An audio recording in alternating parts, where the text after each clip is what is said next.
Hello, I'm here. And I'll just wait and see if people come in.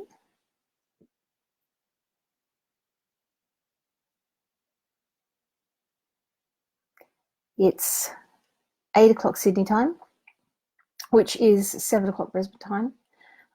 So it might be a little bit early then. Oh, hey, Tina. Just seen Tina come in. Hi, Natalie.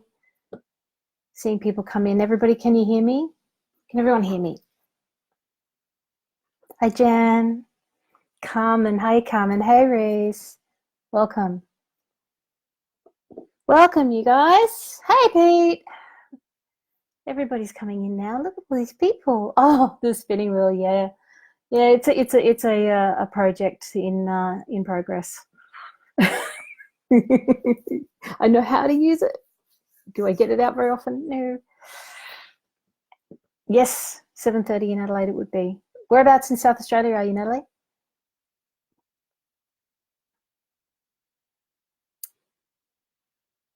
Just wait and see if anybody else comes in.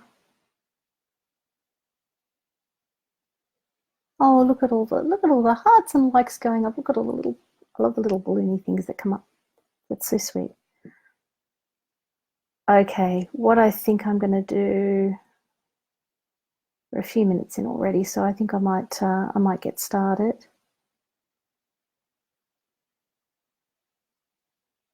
Just looking at some time here. Okay, what I will do, mid-north, cool.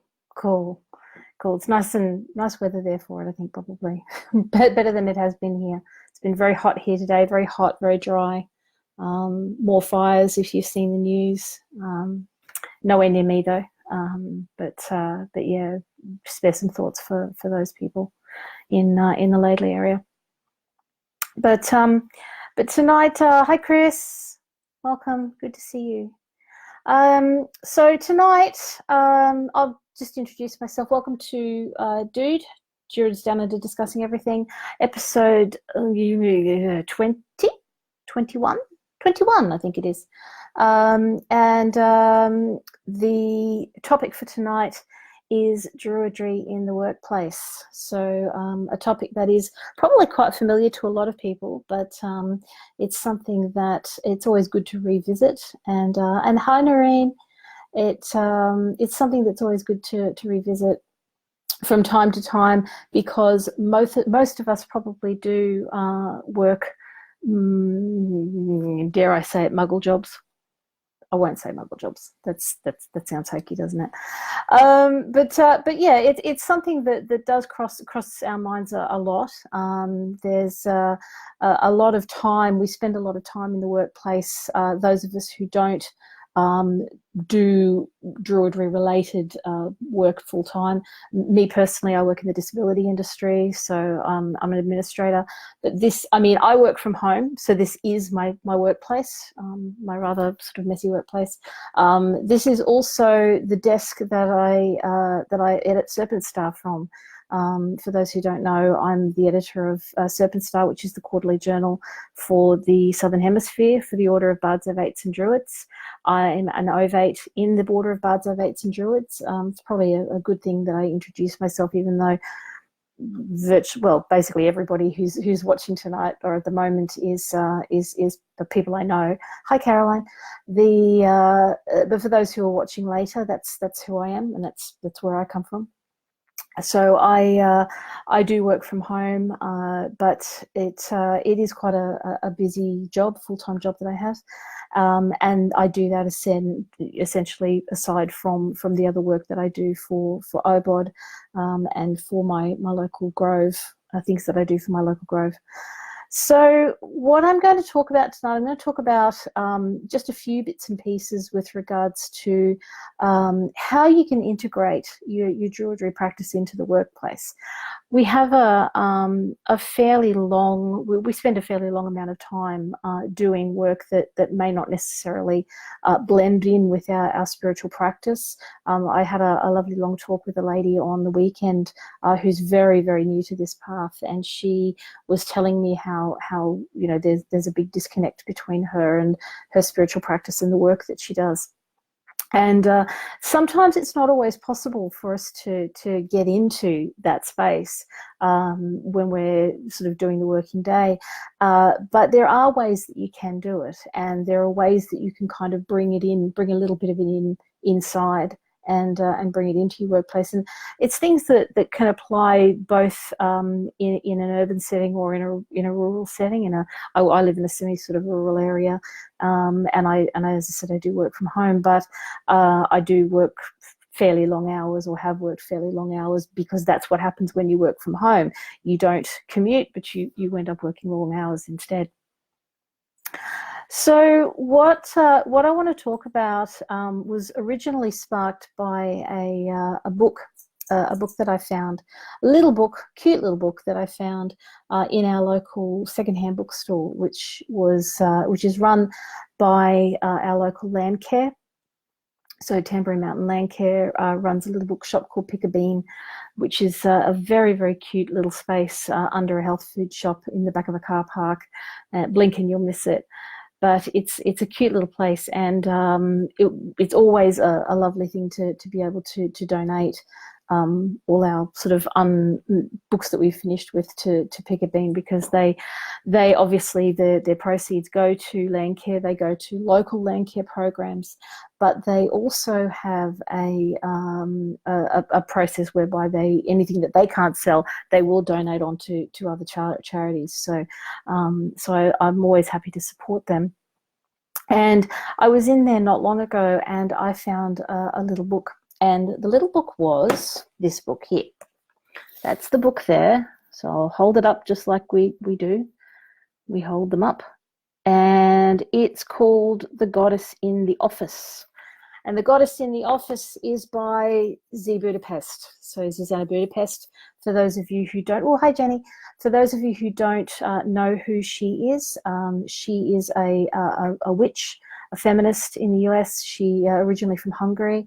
She's the founder of the Dianic Wiccan tradition, and the composer of a great many of the chants related to that. Excuse me a moment. Naboo, Baba.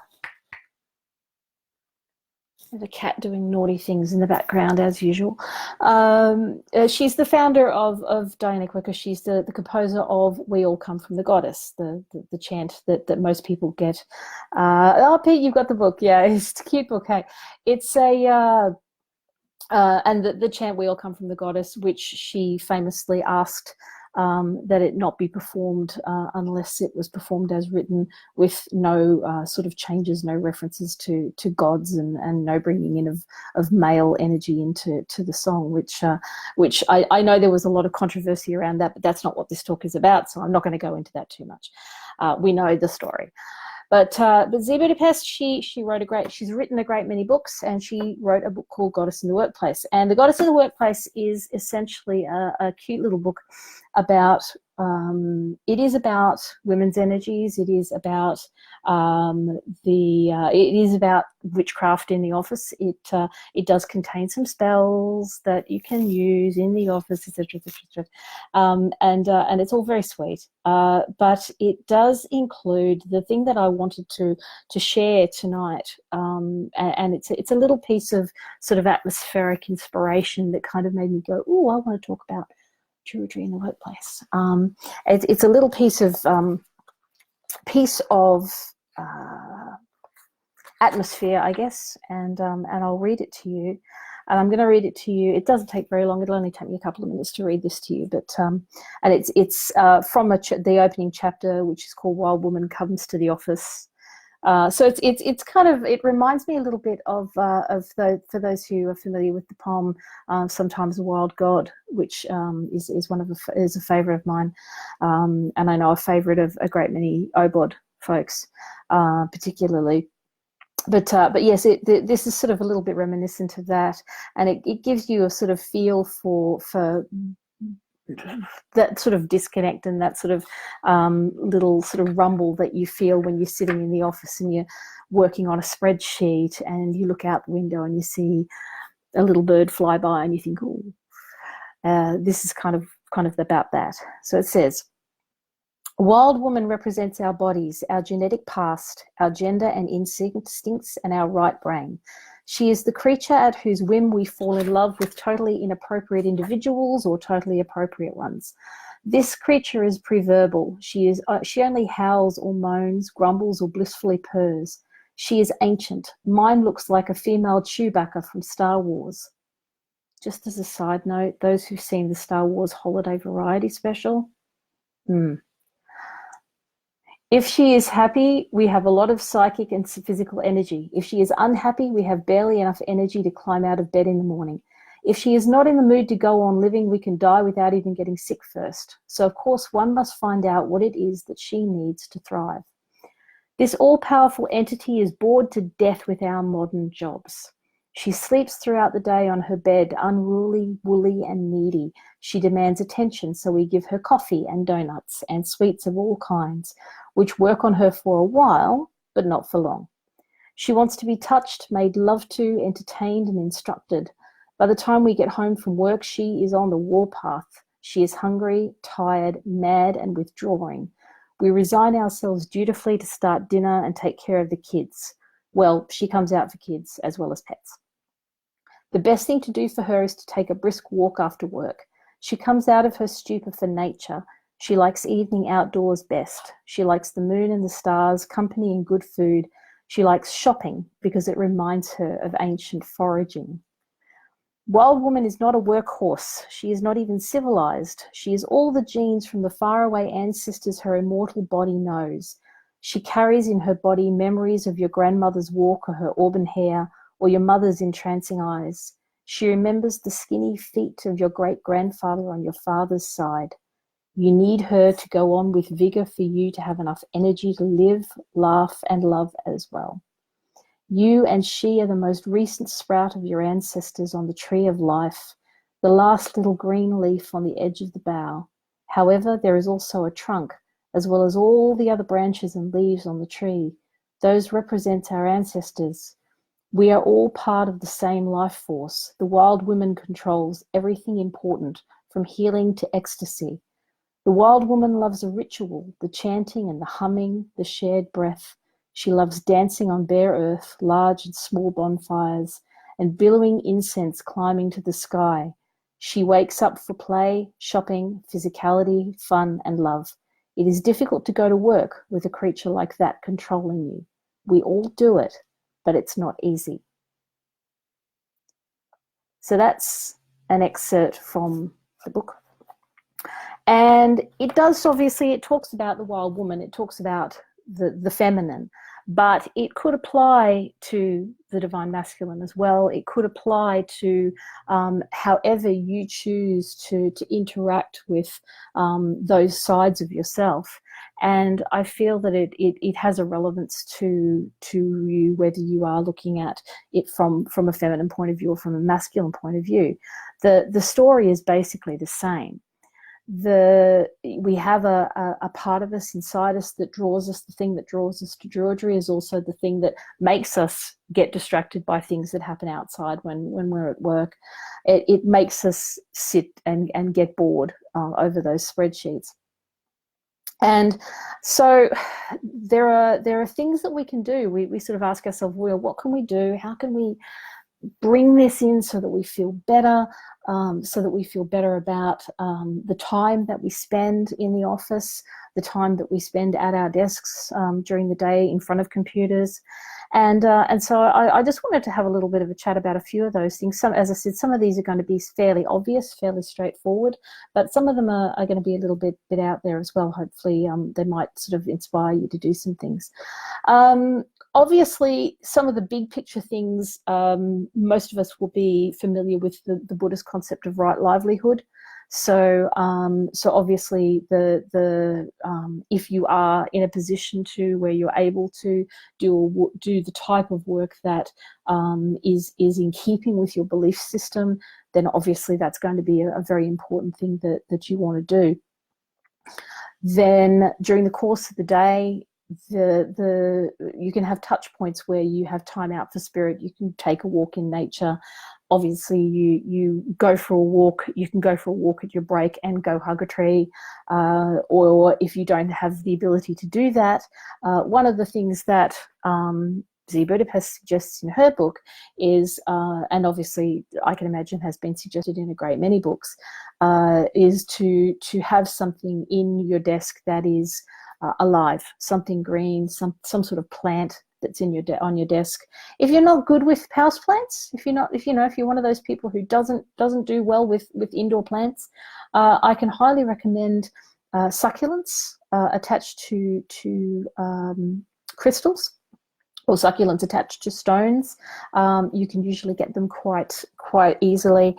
I've actually, right before I was doing this talk, I actually did a search. I was searching for a particular book, and I discovered that on Etsy there is a category, I kid you not, there is a category called Pagan Office Decor.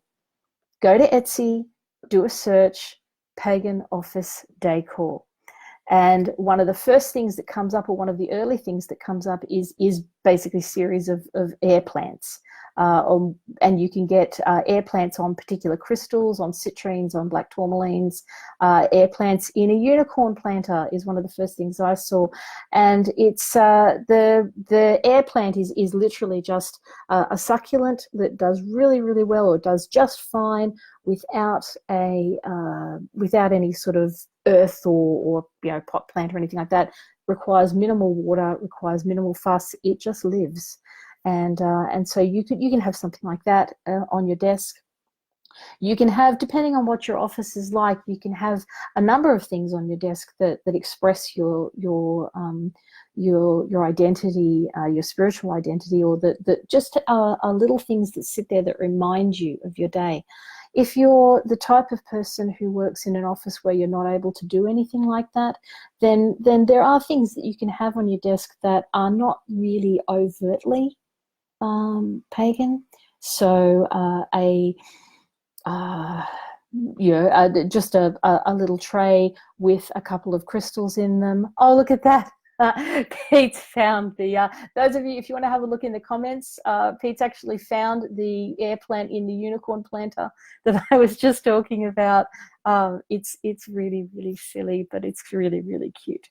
But something like that, even that, or one of the ones that's on a particular crystal, you can have things like that on your desk, and not necessarily, people aren't going to necessarily ask you, is that some sort of spiritual thing? They're just going to say, oh, isn't that pretty? So you can have those sorts of things. You can, for your own benefit, you can have a timing system whereby if you're the type of person to use a timer to remind yourself to take breaks, you can actually go and take a look at all the little, there's laughing emojis flying up the screen at the moment. If you're the type of person to use a timer, you can actually use that timer to set times whereby you take a walking meditation, or you can take, if you are the type of person to pray or chant during the course of the day, you can use it to take breaks for silent prayer, for silent contemplation, silent repetition of Arwen, even just silent chanting of Arwen internally. We know that that the Arwen can be chanted internally just as powerfully as it is chanted externally. If that's what you need to do, you can actually do that. Take a breath and start chanting your Arwen internally. The other things that you can do, and these are a little bit sort of more big picture things, or a little bit more sort of, I've lost the word, a little bit sort of more holistic. Holistic is the word I'm looking for. You can look at how you solve problems in the workplace. You can look at that as being an expression of creativity. Those of you who saw my Arwen divination talk a few weeks back, my Arwen divination talk, where I was talking about how you can encourage Arwen, one of the things I talked about is that creativity is more than just art. It is also how you solve problems. It's how you organize your day. It's how you conduct your day. And so you can use an approach to creativity to solve problems and actually express your spiritual conviction in that way. You can, obviously, this is something, again, it's quite obvious, but you can do it. You can lead by example. in terms of ethical and sustainable practices, ethical and sustainable leadership in the workplace, use of recyclable and reusable cups for your coffee, metal straws, those sorts of things. We're all familiar with doing that, but it is a part of who you are in terms of practicing your Druidry. The other thing that I wanted to mention, or that I wanted to talk about, and this is something that you can even do, as I've discovered quite recently, or I've reminded myself anyway, it's something I always knew, but you can use a commute time or a commute space to study. So you can use, whether you are actually traveling to a job or whether you work from home, you can actually do a period of time where you are on your commute, and on your commute you can study. And one of the things that electronic devices have given us, obviously, we talk about electronic devices being fraught in terms of, do we spend too much time on our screens? Do we use them as tools? Do we use them for obviously we use them for communication, otherwise I wouldn't be talking to you. But what electronic devices have given us, they've given us, apart from the connection to each other, but they also give us the ability to carry practice wherever we go. We can carry study wherever we go. We can carry practice wherever we go. So we can put podcasts on our phones, audiobooks on our phones or our tablets or our laptops, ebooks, tarot and oracle deck apps. Those of you who've got the Philip and Stephanie Cargom and Will Worthington series, the plant and animal oracles and the Druidcraft tarot, know what I mean with regards to those. The artwork is beautifully reproduced and it works quite well. So you can study the decks if you want to study the decks. You can engage in Facebook group discussions like our group discussions, or you can watch videos, and you can do all those sorts of things not only on a train or as you're driving. Don't listen to meditations while you drive. Disclaimer. You can listen to things while you're driving. You can watch videos on the train. You can, if you work from home, you can actually, as I have started to do recently, you can actually set a period of time before you start work where you do something deliberate that is completely separate to what you were doing beforehand, which was running around the house, doing housework, maybe feeding people and animals, feeding yourself, all of those sorts of things, and the actual point at which you start work, and actually have a commute time where you listen to something that is of enriching value, or where you read something that's enriching. And I have started doing that as part of my own practice of working from home. So those things are all things that you can do to bring your Druidry practice into the workplace. Those are things that you can do to just ground yourself, to center yourself throughout the day. And that is sort of mainly what I wanted to talk about tonight. And I'm actually making quite good time here because it's 26 past, so we're nearly at 7:30.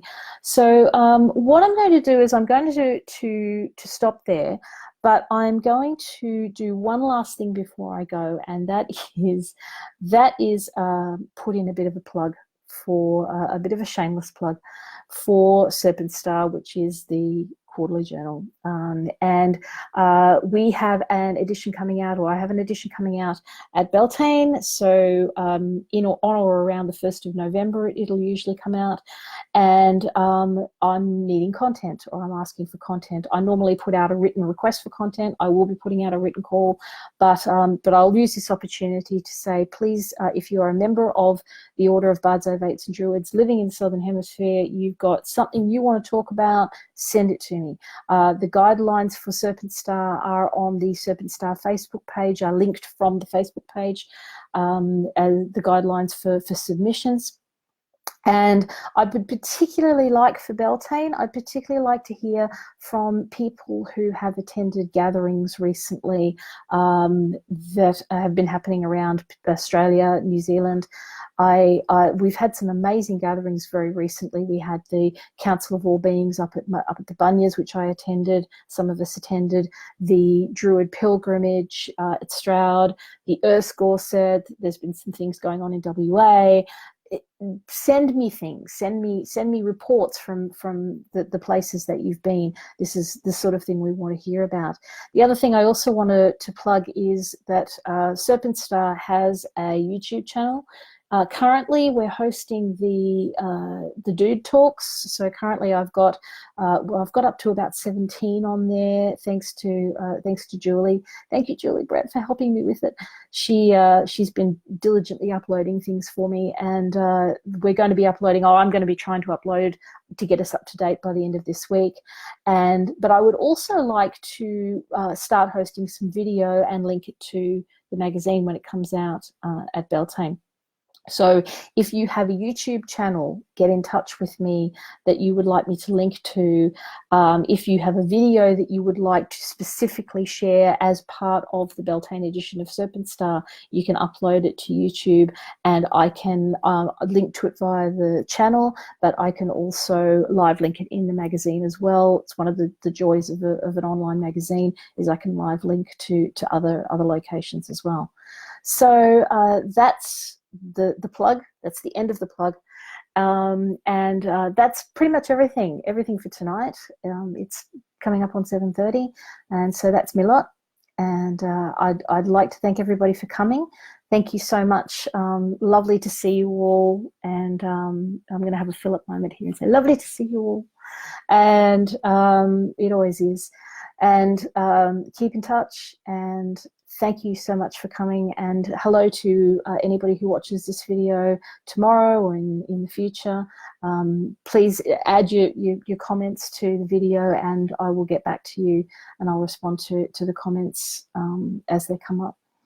So have a lovely night, and yeah, have a lovely night. Bye-bye, everybody. Bye.